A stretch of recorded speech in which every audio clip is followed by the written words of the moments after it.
My son, junior in high school at the time, was visiting his buddy on the outskirts of town.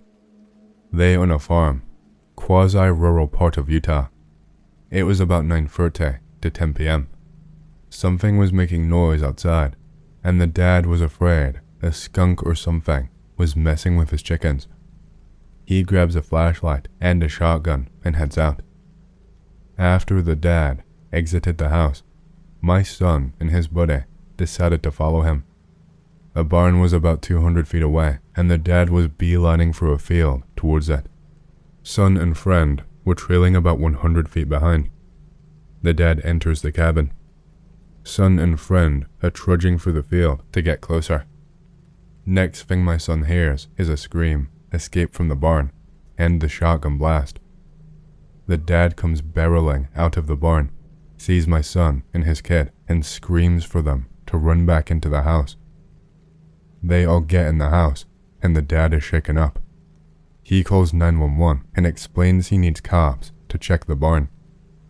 The dad sat shaking at the dinner table, and my son and his friend sat down and asked what happened.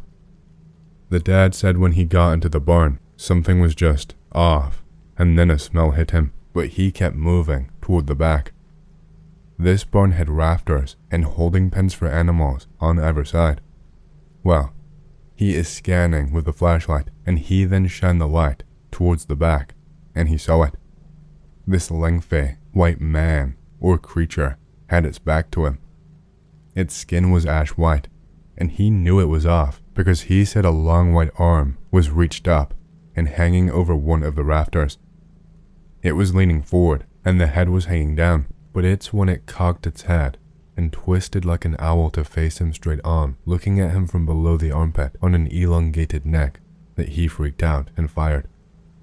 During the story, he was checking the windows as they waited for the cops. Cops did not show. My son said that unmarked black vans appeared. A helicopter crested the ridge and landed in the field. Military-geared men exited the vans. Another van had men in hazmat suits, escorted by the military-geared men towards the barn. The thing, creature, man, had escaped out of the back. There was literal white goo that was on parts of the barn where the shot caused spatter. The helicopter and vans were on premise for about an hour, scouring the area. No police arrived the entire time. After they left, my son and his friend gathered some courage and went up to the barn, and that's when they saw the white goo. My son was going to stay the night, but the entire thing freaked him out, and he did not like the idea of being in the countryside with that thing running around. My son said the rafters to the barn were like 12 feet high, and the way the dad described it, it was hunched over and an arm dangled down over the rafter above, so it was no small thing. Now, if it was blasted by a gun, you'd think the cops would look into it. Nothing. The dad was questioned, but that was it. No repercussions for shooting someone. Regardless it being Utah and such, questions or a form or something would be filled out, I'd think, but what do I know? The hazmat suited guys had collected something. My son thinks it was the white goo. Whatever it was, the powers that be had to have had this thing on their radar to have this type of a response in less than 30 minutes where this place was. My 2 cents. A DNA D.U.M.B experiment escaped or was purposefully let loose in the wild and monitored to see what it does. But, again, what do I know? Be me. 5 to 6 years ago. Start looking in X because I had a passing interest in orbs, and a thread was one of the first results on Google. Always believed to some degree that the world had a covert, paranormal nature, and it was not just what people accepted as. The stories that people say here range from the plausible to the absolutely ridiculous. I'm hooked. 3 to 4 months pass by, lurking on X daily, reading through anything I say, and searching for relevant sources to stuff I find interesting. Sometimes I catch glimpses of shadows on the corner of my eyes when it is nighttime. It is like something dark is moving, but always out of reach of my eyes. Huh, I must be really sleepy. After some time, when I get on the bed to sleep, I can feel that something is in there in the room with me. Too afraid to actually open my eyes to check, I finally pluck up the courage to do so. Don't see anything, but still feel that something is close to me. I am beyond shit my pants scared with the whole situation. Happens more and more often. It's Christmas holidays. Go to my parents' home because uni is closed for the period, and I wanted to see my friends from my hometown. I share a room with my brother, and I did not have any problems at all before sleeping. Maybe I was just being crazy. Go out with friends, but friend A had some work to do, so could not come. Holidays were close to ending. We have not met in a long time, so A invites me to his home so that we can talk freely and catch up. A lives on the more secluded parts of the town, high up on a hill. I may say town, but it is actually more of a big village. We have lots of nature around, and you can go anywhere you want on foot.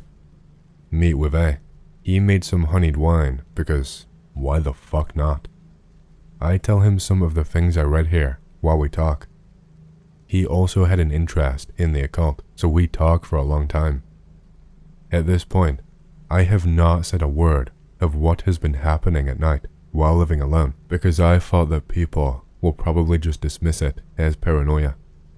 It is nighttime, and I also did not want to overstay my welcome, so I leave. As I walk the road that goes down the hill on foot, I can feel something is following me. I can feel it approaching bit by bit, so move a little bit faster, while also looking behind me every now and then to check if there is actually something there. Don't see anything, but I am not going to risk it. I don't want to sound crazy, but I know I will, so fuck it. You can choose on your own whether to believe me or not. Feel a hand reaching out to me from the back, grabbing me by the shoulder and turning me around. See absolutely nothing. That hand, or whatever you want to call it, felt like the most cold and uncomfortable thing I ever felt. I am stuck frozen there for close to 1 minute. Felt like an hour though. I just walked towards home, completely broken. Did not feel any fear, no cold, nothing at all. I was just completely broken. It is time to go back to uni, so parents take me to the station.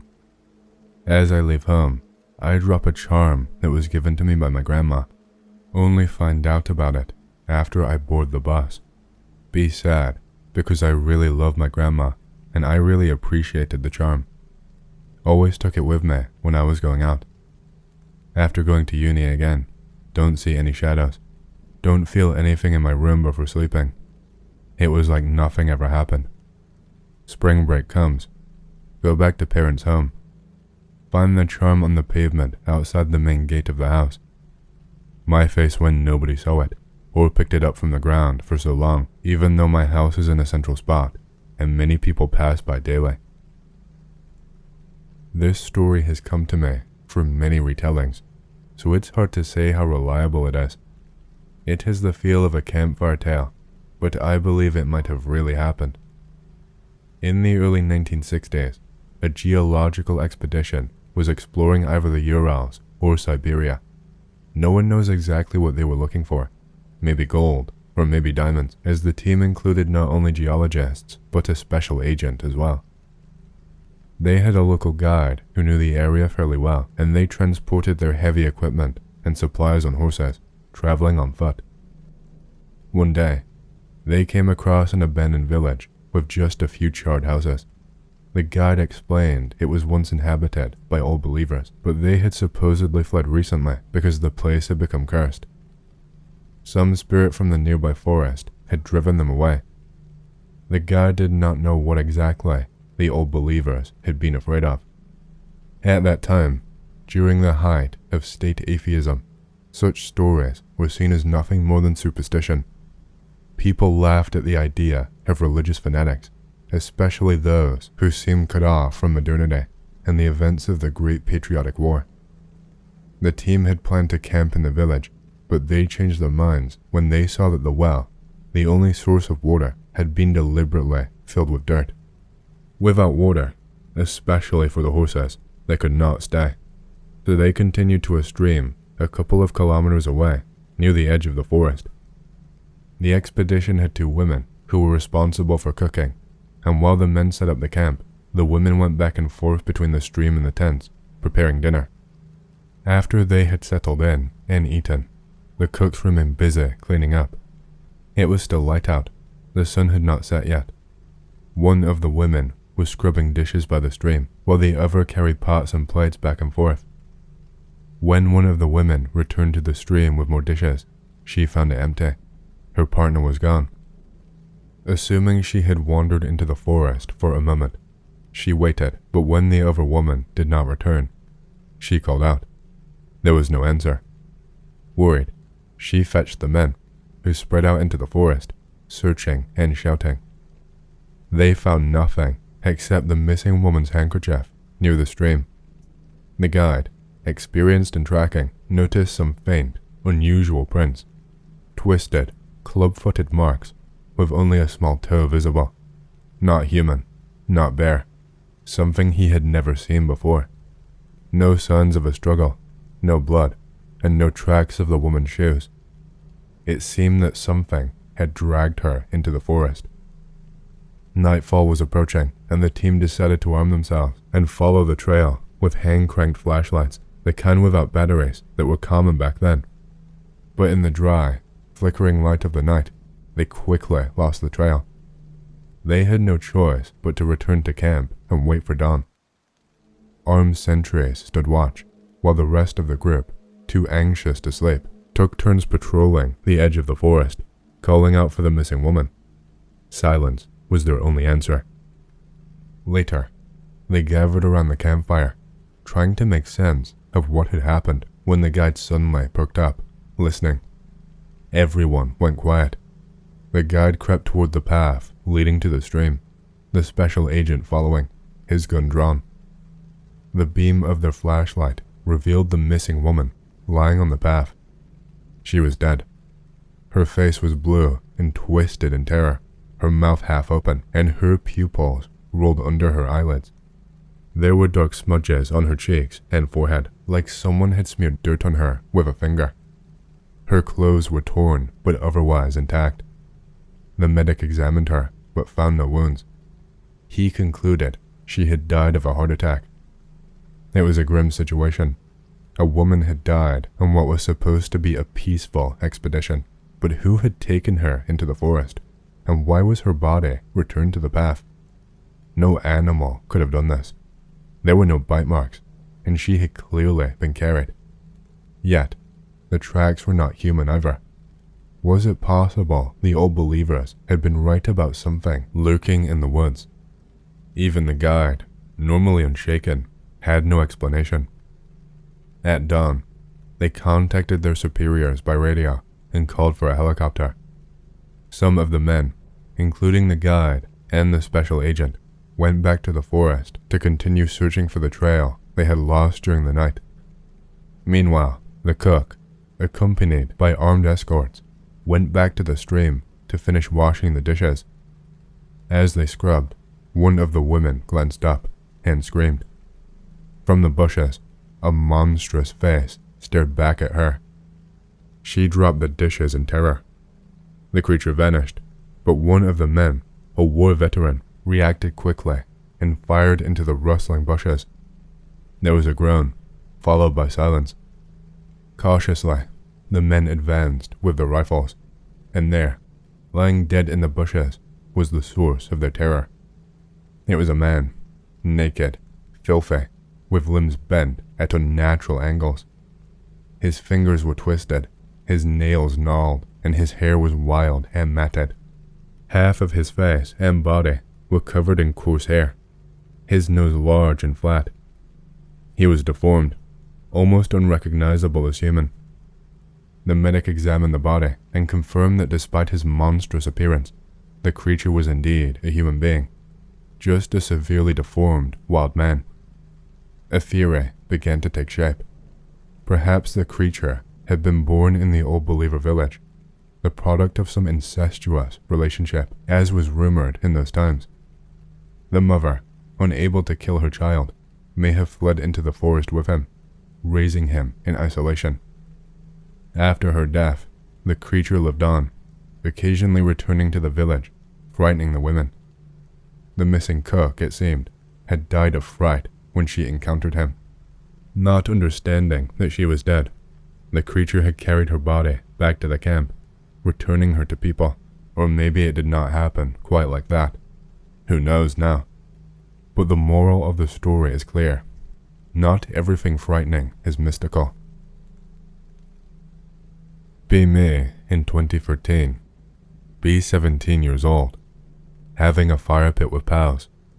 Feels good, man. New guy there. We'll call him J. I'll be C. And my other friend M. M wants to take J to this creepy wooded area near us. It's nearly midnight. M just wants to spook J for shits and giggles. Sure, why not? I take a flashlight before leaving. We get to the woods, and, surprise, there are no street lamps. The layout is rough, but the main woods part is at least 3 or 4 blocks in length, but only 1 in width.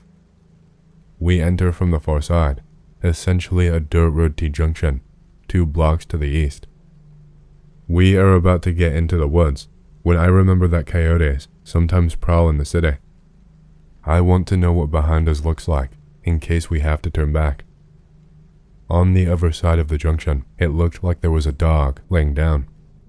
Decide to say nothing because I don't want to panic in M and J.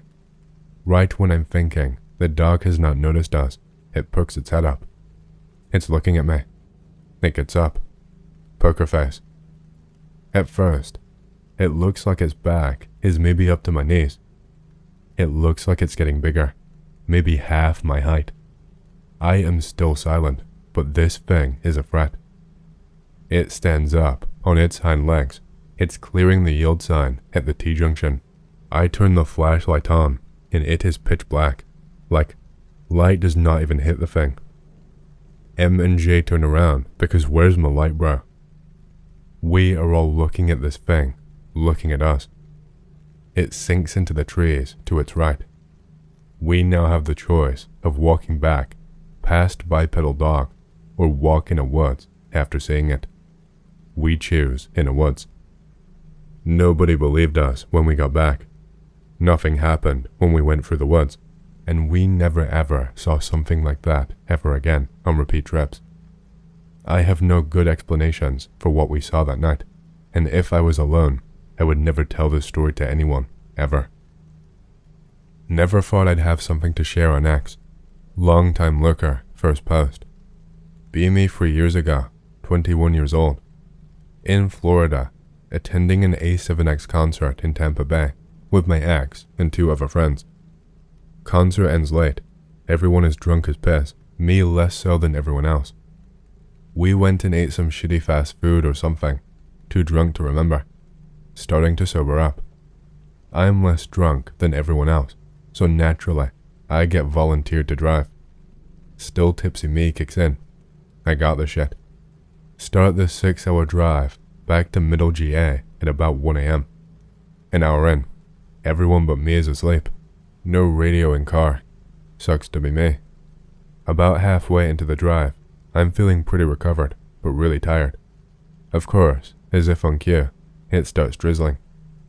Stupid GPS takes me some bumfuck nowhere back roads way instead of the highway. But hey, it saves me 25 minutes. Driving by a ton of wooded areas and pastures.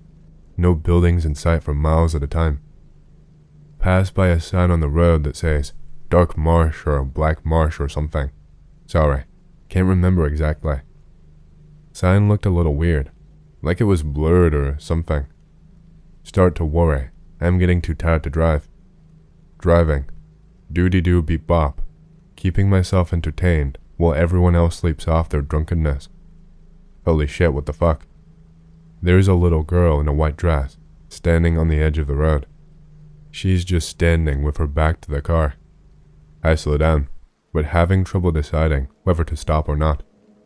She looks blurry, like the sign from earlier. Maybe I'm hallucinating, being so tired. Fuck it, speed back up. Another 5 minutes passes, and I see a man, pale white, skin and bone, bent over at a weird angle, watching the car. I'm hallucinating. Maybe I should pull over and sleep. Its fucking head turns as we pass by it. Sufficiently creep the fuck out. I develop tunnel vision all the way back to our house and don't pay attention to anything on the side of the road. Is it possible to hallucinate vividly from being tired?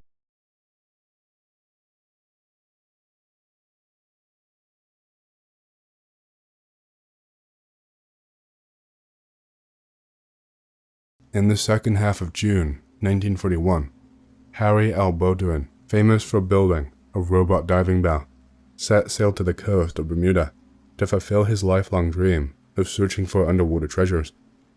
From the start, the expedition was plagued by small accidents, and 2 sailors were severely injured. The cause was the difficult task of handling the diving bell fitted hurriedly on an old ship, a recommissioned cargo vessel. Bowdoin had to expend twice the amount he had planned to set the large metallic diving bell into an improvised crane and to keep the expedition running, let go of many experienced sailors and divers for a ragtag crew of inexperienced sailors, fishermen, and voluntaries with absolutely no knowledge of the Bermuda coast or underwater salvage for the matter. Bowdoin, who had invested over 15 years building this bell and spent thousands of dollars on the expedition, dismissed all warnings as foolish and stated that he alone could do the hazardous bell dives if he needed. The journey took 2 months more than expected, this time to a small fire that broke on the boiler room, one again due to crew inexperience, but this time with no casualties. The pressure over Bowdoin became critical when many of his financial backers started to demand for results, and against his best judgment, Bowdoin started to do bell dives alone or with 2 more brave sailors, day and night, virtually without rest. Soon the sailors gave up diving with Bowdoin.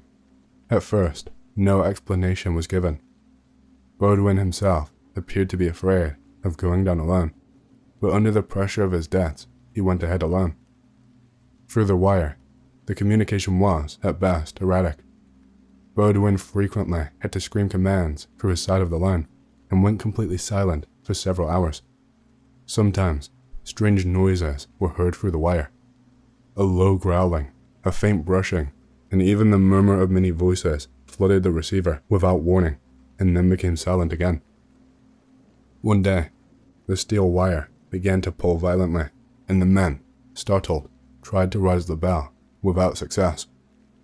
A strange force kept pulling the wire and crane into the ocean, while the lifeline to the bell moved swiftly around and under the ship. The men would later say a violent underwater current caught the diving bell and sent it hurtling across the ocean floor. All attempts to call Bowdoin failed, and when the wire began to tug the ship itself, heading to open sea, threatening to collapse the makeshift crane, the captain of the ship ordered his men to cut the cables. The last sound that came out of the wire was one of a loud scream, followed by a drum-shattering bang. The bell and his only occupant were never found. A few weeks ago, I went on a dive trip off Catalina Island. We were going on a night dive, but during the descent, I took my hand off the anchor line for just a moment to readjust my weight belt. In a second, I lost sight of everyone, and visibility was so bad I would not have seen their lights if they were 25 feet away. I sank in a pitch-black void for what seemed like an hour, swimming against the current. When I got to the bottom, the reef did not look familiar at all. I was alone, my feet down, lost in a kelp forest. Everything around me was utterly dark, except the thin, 20-foot beam of my light, and when I tried to swim away, I found that my regulator first stage was entangled in kelp, and I could not move. I was able to cut myself out and surface. I'd somehow drifted 200 feet away from the boat in the current, but still, very, very spooky. When I was 16, my mom and her current boyfriend and I took a scuba trip in Cancun. We did 2 dives, a current dive and a shipwreck dive. The current dive was relaxing at 20-ish feet, but the shipwreck was about 60 feet, and it was my first dive in the open. When we got to the bottom and came around the front of the ship, there was a school of barracuda. I'd say about 20 to 30 of them, just swimming against the current. That gave me a good scare. After we got into the ship, we swam to the back room, and the dive master turned his light on, and there was a 5-foot Goliath grouper staring back at us. Probably 400 pounds, if I had to guess. It was absolutely huge. After we got out of there, we saw a manta ray swimming above the ship. So much activity on this dive. On our way back to the surface, our group had to hide behind some rocks because there were 2 5 to 6 foot black-tipped sharks swimming by. All in all, it was an amazing experience. On the second dive, my mom's boyfriend's scuba tank came loose from his vest and started floating to the surface. This was scary because of Ben's diseases. Nothing too exciting about the 20 feet current dive. Saw a sleeping nurse shark and got to touch it. Otherwise, just a bunch of reefs and smaller tropical fish. I was snorkeling off of Maui once when I was around 12. The area was really shallow and the reef came up pretty close to the surface, so I was chasing some silverfish for a while before I noticed that the reef was getting deeper, now a comfortable 4 feet from the surface. The fish disappeared and I was suddenly over a ledge in the reef.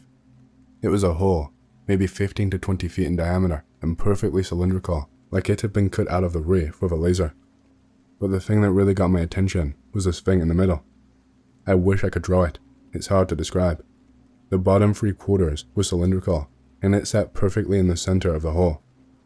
There was a 3-foot gap all around it, between it and the reef. The top quarter was a dome with a small cross on the top. The whole thing was covered in this undulating green seaweed, which was weird because there was not any seaweed around the reef that I'd seen yet. I sat there and stared at it for a bit when I felt something on my back fin. It was an octopus, so I freaked out and surfaced. At this point, I noticed I was far away from the shore, and far down the shore from the rest of my family. Had to walk half a mile to get back to them. After that, I could not find the spot again. Maybe it was an anchor of some sort. I've never been able to find out more information about it. It's necessary to explain that one way that you can keep track of a diver is to watch the bubble stream. When a diver inhales, the helmet's demand regulator provides air from their umbilical. Then when they exhale, it is exhausted into the water and floats up to the surface. On topside, you can watch the bubbles to get a general sense of where the divers are. Now, on this occasion, we were hundreds of miles from land and had placed 2 divers in the water. About an hour into the dive, we started noticing something strange was happening. There were 3 distinct bubble streams coming from where they were working. At first, we assumed that there was a current and it was affecting them, but soon we noticed a 4th set of bubbles coming from a distance. It stopped about 20 feet away from the divers, near the other mysterious bubbles. We asked the divers, but neither could see anything out of the ordinary. Then, even from the surface, we heard a blood-curdling screech from the waters. Then silence. The divers weren't too concerned. We hear strange things all the time. Sound travels well in the water, and you learn to assume it's a long distance away. But soon, it looked like the water in the distance was boiling, and it was getting closer. It wasn't boiling though. It was countless new bubble streams moving nearer to the location our divers were working. The supervisor ordered the divers to get onto the dive stage to be lifted back to the surface. The bubbles were frighteningly close now, and the divers being lifted out said they had begun seeing shadowed figures in the distance. They could not quite make out what they were though.